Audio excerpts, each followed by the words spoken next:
Good morning बच्चों। आज हम आपके साथ एक नया टॉपिक लेके आए, नई वीडियो के साथ आए।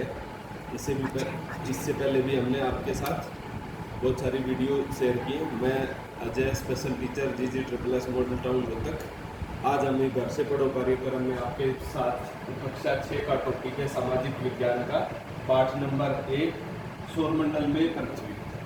जैसा कि आप सब जानते हैं कि सभी जो हमारी लिविंग है वो पृथ्वी के ऊपर है, और पृथ्वी के बारे में जानना हर बच्चे के लिए ज़रूरी है, चाहे वो प्राइमरी का हो चाहे ऊपर प्राइमरी का।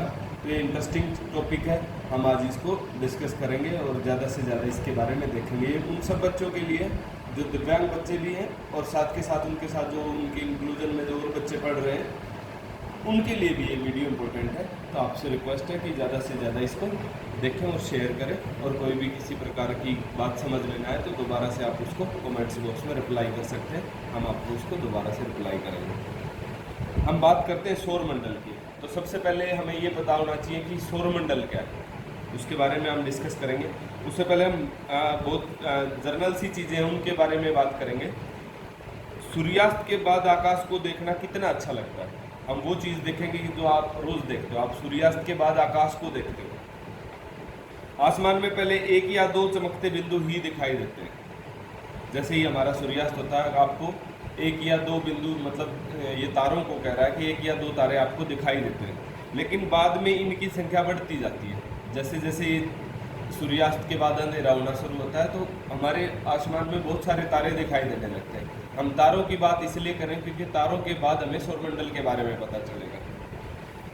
आप उनकी गणना नहीं कर सकते, हम देख सकते हैं पूरे उसमें आकाश में, लेकिन हम उनकी गिनती करें तो हम शायद गिनती हम उनकी नहीं कर पाएंगे। जिनमें से कुछ बहुत चमकीले होते हैं, कुछ धुंधले होते हैं। आप देखते हैं तो कई तारे आपको बहुत ज़्यादा चमकते हुए दिखाई देते हैं, कई तारे आपको धुंधले दिखाई देते हैं। इनमें से कुछ टिमटिमाते प्रतीत होते हैं, लेकिन अगर आपको उनको ध्यान से देखेंगे तो पाएंगे कि उनमें से टिमटिमाहट की जो फ्रीक्वेंसी वो अलग अलग है। मतलब कोई तेज़ टिमटिमा रहा है, कोई स्लो टिमटिमा रहा है। ये बिना किसी टिमटिमाहट के चंद्रमा के समान चमकते हैं। बहुत सारे तारे ऐसे हैं जो कंटिन्यूस आपको चमकते हुए दिखाई देंगे। इन चमकीली वस्तुओं के साथ साथ प्रतिदिन आप लगभग चंद्रमा को भी देखते हैं। आप चंद्रमा को भी देखते हैं, चंद्रमा को आप अलग अलग फेज में देखते हैं, अलग अलग। जैसे आज आपने हाफ मून देखा, आधा चंद्रमा देखा, किसी दिन आपने पूर्ण चंद्रमा देखा। जिस दिन आप पूर्ण चंद्रमा देखते हो उसको हम पूर्णिमा कहते हैं, और ये चंद्र की पृथ्वी की अलग अलग स्थितियों के कारण हमें चांद की अलग अलग पोजीशन दिखाई देती है। जिस दिन हम चंद्रमा नहीं देख, उनके 15 दिन के बाद आप रात्रि में इसे जब नहीं देख पाते तो वो रात्रि अमावस्या की रात्रि का कहलाई जाती है। ऐसी रात में अगर आसमान साफ हो तो आप आसमान का अवलोकन अच्छी तरह से कर सकते हैं। जिस दिन चंद्रमा की अमावस्या की रात होती है उस दिन चंद्रमा की वो लाइट हमारे उस पर नहीं आती, उसकी रोशनी हमारे उसमें नहीं होती एनवायरनमेंट में। तो उस दिन हम जो ब्रह्मांड में अलग अलग जो तारे हैं उनकी अलग अलग जो उनकी फ्रिक्वेंसी है उसको हम देख सकते हैं। क्या आपको इस बात पर आश्चर्य नहीं होगा कि हम दिन के समय चंद्रमा और इन सभी छोटी चमकीली वस्तुओं को क्यों नहीं देख पाते? आप दिन में सूर्य के प्रकाश में, जब हमारी पृथ्वी सूर्य के प्रकाश में आती है और उस टाइम ये सारी की सारी चीज़ें आप जैसे रात को देख पाते हैं, ठीक वैसा सीन आप दिन में नहीं देख पाते। ऐसा इसलिए क्योंकि सूर्य के अत्यधिक तेज प्रकाश के कारण रात के समय चमकने वाली वस्तु हम दिन में नहीं देख सकते। ये सारी वस्तुएं रहती है एज इट इज है, लेकिन सूर्य की जो लाइट है वो इतनी तेज होती है कि जिसके कारण हमें वो तारों की जो टिमटिमाहट है वो हम नहीं देख पाते हैं। सूर्य, चंद्रमा तथा वे सभी वस्तुएं जो रात के समय आसमान में चमकती हैं, सूर्य, चंद्रमा और वो सभी वस्तुएं जो आप रात को देख पाते हैं, वो सभी वस्तुएं क्या कहलाती हैं? खगोल पिंड। वो सभी वस्तुएं खगोल पिंड कहलाती है। कुछ खगोल पिंड बड़े आकार के होते हैं और गर्म भी होते हैं, सूर्य उनमें से एक है। सूर्य की जो कंपोजिशन है वो गैसों से, मतलब वो जो सूर्य बना हुआ है गैसों से, तो गैसों के कारण उसमें ऊष्मा और प्रकाश हमें यहाँ पृथ्वी पर प्राप्त होता है, जिससे वो बहुत बड़ी मात्रा में गैस ऊष्मा और प्रकाश को उत्सर्जित करते हैं। इन खगोलीय पिंडों को, जो खगोलीय पिंड ऊष्मा और प्रकाश को हमें प्रदान करते हैं, या उनके अलग अलग डिस्टेंस के कारण हमारे पास सबसे नज़दीक सूर्य को मानते हैं खगोलीय पिंड में, जो हमें प्रकाश प्रदान करता है। और इन खगोलीय पिंड जो गैसों से बने हुए हैं और ऊष्मा प्रदान करते हैं, बहुत सारे खगोलीय पिंड ऐसे हैं जो हमें ऊष्मा प्रदान नहीं करते, इनको हम तारा कहते हैं, इनको हम स्टार कहते हैं।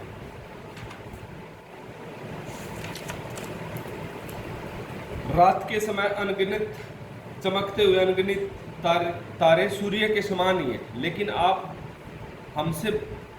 हमसे बहुत अधिक दूर होने के कारण हम लोग उनकी ऊष्मा और प्रकाश को महसूस नहीं कर सकते। मैंने आपको बताया कि जो सूर्य है हमारा, वो उन खगोलीय पिंडों में सबसे नज़दीक है हमारे, जिसके कारण उस प्रकाश और उसकी ऊष्मा हमें पृथ्वी पर महसूस भी होती है और उसके कारण हमारा जीवन संभव है।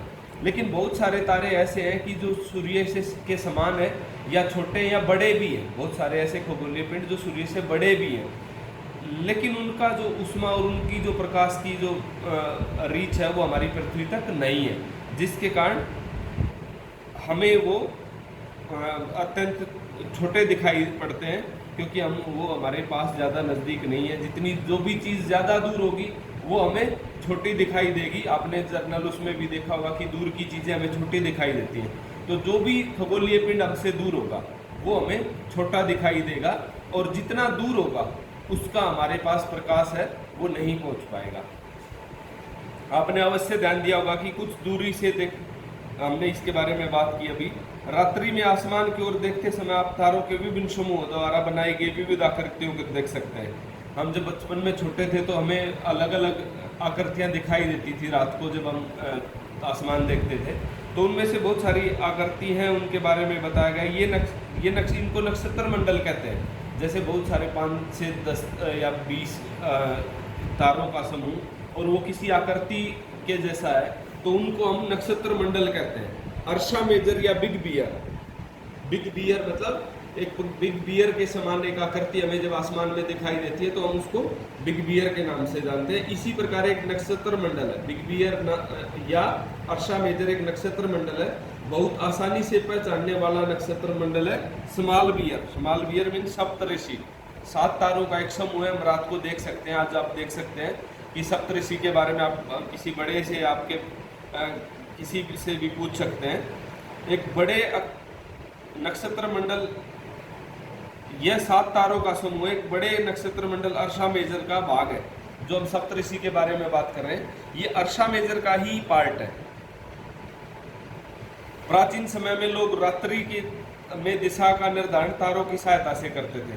प्राचीन जो समय था उस टाइम पे हमारे पास टाइम नहीं था और हमारे पास डायरेक्शन के कोई ऐसे इक्विपमेंट्स नहीं थे या यंत्र नहीं थे, तो हमें प्राकृतिक चीज़ों का सहारा लेके हम उसका दिशा का निर्धारण करते थे। उत्तर दिशा की ओर हमें रात्रि के समय उत्तरी ध्रुव है, वो हमें इसका डायरेक्शन का हमें आइडिया देता था, जिसके कारण हमारी रात्रि की जो यात्रा होती थी वो संभव हो पाती थी। ये आसमान में हमेशा एक ही स्थान पर रहता है। हम सप्तऋषि की सहायता से ध्रुव तारे की स्थिति जान सकते हैं। सप्तऋषि मंडल के संकेतक 4 तारों को आपस में मिलाती हुई काल्पनिक रेखा खींची जाए तथा उसके आगे ये हम प्रैक्टिकल के तौर पे आज देख सकते हैं इसको। कुछ खगोलीय पिंडों में अपना प्रकाश और ऊष्मा नहीं होती। हमने खगोलीय पिंडों के बारे में बात की, बहुत सारे तारों के बारे में बात की। तारे हम उनको कहते हैं जिनके पास खुद की ऊष्मा और खुद का प्रकाश है। लेकिन कुछ खगोलीय पिंड ऐसे हैं जिनके पास हमारा खुद का प्रकाश और ऊष्मा नहीं होती, वे तारों के प्रकाश में प्रकाशित होते हैं। ऐसे पिंड ग्रह कहलाते हैं। अब हम बात करते हैं ग्रहों के बारे में। जिन खगोलीय पिंडों के पास अपना खुद का प्रकाश नहीं होता वो खगोलीय पिंड हमारे ग्रह कहलाते हैं। पृथ्वी उनमें से एक ग्रह है, जिसे अंग्रेजी में प्लैनेट कहते हैं। ग्रीक भाषा प्लेटेनाई शब्द से बना हुआ है, जिसका अर्थ है परिभ्रमक, अर्थात चारों ओर घूमने वाले। पृथ्वी जिस पर हम रहते हैं ग्रह है, यह अपना संपूर्ण प्रकाश और ऊष्मा सूर्य से प्राप्त होती है। हमें जितनी भी ऊष्मा प्राप्त होती है और प्रकाश प्राप्त होता है वो सूर्य से प्राप्त होता है, जो पृथ्वी के सबसे नज़दीक का तारा है। हमने पहले भी बात की, पृथ्वी के सबसे नज़दीक का तारा। पृथ्वी की अधिक दूरी जैसे चंद्रमा से देखने पर यह चंद्रमा की तरह चमकती हुई प्रतीत होती है। जैसे हम पृथ्वी से चंद्रमा को देखते हैं और हमें चंद्रमा चमकता हुआ प्रतीत होता है, यदि हम ब्रह्मांड में जाके पृथ्वी को देखेंगे या आकाश में जाने के बाद, अंतरिक्ष में जाने के बाद पृथ्वी को देखेंगे, तो पृथ्वी भी एक ऐसा पिंड दिखेगा कि जो चमकता हुआ प्रतीत होगा। आसमान में दिखने वाला चंद्रमा हमारा एक उपग्रह है, पृथ्वी का सहचर है, कि पृथ्वी के साथ साथ पृथ्वी की गति करने वाला, पृथ्वी के चारों ओर घूमने वाले का एक पिंड है, जिसके कारण जो किसी ग्रह के चारों ओर जो घूमता है उसको हम उसका उपग्रह कहते हैं। तो पृथ्वी का एक प्राकृतिक उपग्रह है चंद्रमा। अब बात करते हैं हम सौरमंडल की। सौरमंडल किसको कहते हैं? सौरमंडल सूर्य, 8 ग्रह, जैसे हमने ग्रह के बारे में बात की तो ग्रह की संख्या हमारे यहाँ 8 है, जिनका खुद का प्रकाश नहीं है, जिसके कारण इनको ग्रह की श्रेणी में रखा गया। सूर्य, 8 ग्रह, उपग्रह तथा अन्य खगोल पिंड।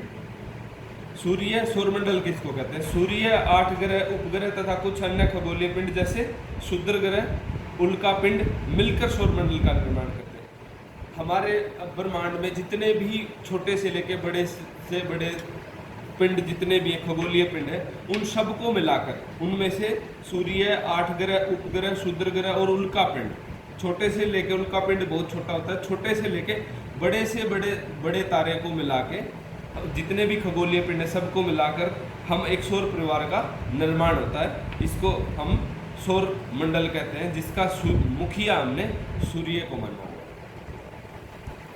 सूर्य सौरमंडल के केंद्र में स्थित है। यह बहुत बड़ा है, अत्यधिक गर्म गैसों से बना हुआ। इसका खिंचाव बल और सौरमंडल को बांधे रखता है।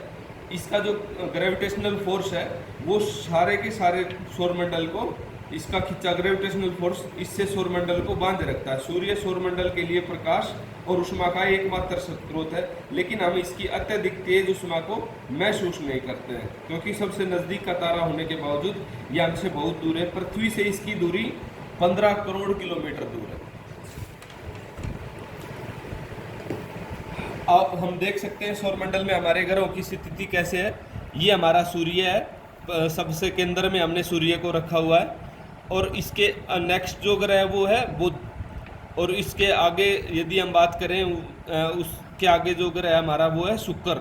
उसके बाद हमारा जो ग्रह है, ये ग्रहों की अलग अलग पोजीशन दे रखी है, तो ग्रहों की जो कंडीशन है ये चेंज होती रहती है, क्योंकि ये सूर्य के चारों ओर रोटेट होते रहते हैं। उसके आगे का जो ग्रह है वो है हमारी पृथ्वी, एकमात्र एक ऐसा ग्रह है कि जिसके ऊपर जीवन संभव है। उसके बाद आता है मंगल ग्रह। मंगल ग्रह पे वायुमंडल और ये सारी चीज़ें नहीं है, ना वनस्पति है, तो केवल एकमात्र ग्रह ऐसा है पृथ्वी जिसके ऊपर ये चीज़ संभव है। उसके बाद आता है क्षुद्र ग्रह पट्टी, ये ग्रह के अंदर नहीं आती। उसके बाद आता है बृहस्पति, फिर आता है हमारा शनि। शनि के चारों ओर आप चक्कर देख सकते हैं, ये इनको वल्लय बोलते हैं और ये चमकते रहते हैं। और ये छोटे छोटे क्षुद्र ग्रह की ही एक पट्टी होती है। ये कंपोजिशन इनकी ग्रेविटेशनल फोर्स के कारण ये एक दूसरे के साथ बिल्कुल अटैच है। उसके बाद आता है यूरेनस, यूरेनस के चारों ओर भी देख सकते हैं। फिर आता है सबसे दूर का ग्रह नेपच्यून, लेकिन अब बताते हैं कि यूरेनस और नेपच्यून को इस श्रेणी से हटा दिया गया है।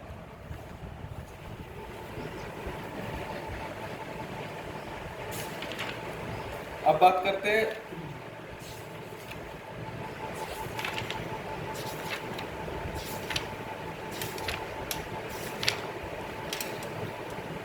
हम अलग अलग ग्रह के परिक्रमण के बारे में।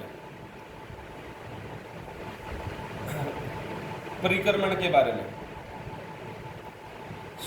बुध जो है वो बुध, शुक्र, पृथ्वी, मंगल और बृहस्पति और शनि, ये अलग अलग दूरी होने के कारण इनका जो परिक्रमण काल है, सूर्य के चारों ओर परिक्रमा करने का जो काल है वो अलग अलग है। बुध का नज़दीक होने के कारण 88 दिन का है, शुक्र का हमारा परिक्रमण काल 255 दिन का है। पृथ्वी आप जानते हैं कि 365 दिन, हमें एक साल को हम 365 दिन मान रखा है, क्योंकि वो पृथ्वी के परिक्रमण का काल है। पृथ्वी 365 दिन में सूर्य के चारों ओर एक चक्कर अपना पूरा कर लेती है, इसलिए एक साल हमारा वहाँ पूरा हो जाता है। और इसमें मंगल का दिया, मंगल और ज़्यादा दूर है तो 687 दिन, 687 डेज में मंगल अपना सूर्य के चारों ओर परिक्रमण पूरा कर लेता है। बृहस्पति में को हमने 11 साल 11 महीने और 12 साल का परिक्रमण है। जो जितना ज़्यादा दूर होगा उसका परिक्रमण एरिया और उसकी जो उस एक्सिस होगी वो उतनी दूरी पे होगी, और वो इसलिए इतने ज़्यादा टाइम में वो उसका चक्कर लगा। शनि का 29 ईयर दे रखा है, कितना 29 ईयर। यूरेनस का हमने 84 ईयर दे रखा है और नेपच्यून का 164 ईयर्स है। दो प्रकार के ग्रह हमने माने, एक बाह्य ग्रह और एक आंतरिक ग्रह। सूर्य से बहुत दूर बहुत बड़े आकार के जो ग्रह हैं, जो ये गैस और तरल पदार्थों से बने हैं, इनको हम बाह्य ग्रह की श्रेणी में रखते हैं। आंतरिक ग्रह सूर्य के बहुत नजदीक हैं, ये चट्टानों से बने हुए हैं, इनको हम आंतरिक ग्रह की श्रेणी में रखते हैं।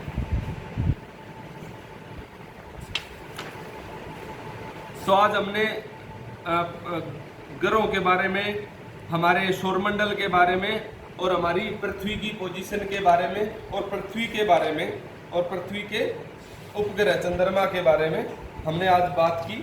हम इन सभी टॉपिक्स को फिर से रिवाइज करेंगे और आप ग्रह के बारे में, पृथ्वी के बारे में, हम पृथ्वी की यदि बात करें तो सौरमंडल का एक हम चार्ट तैयार करेंगे सारे बच्चे मिलके, जिन 6th क्लास के या अपर प्राइमरी के।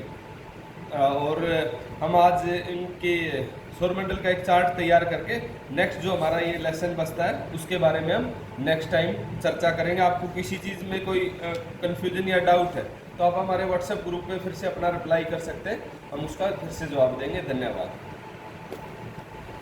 राजे, पहले तो देख व्हाट्सएप यूट्यूब पे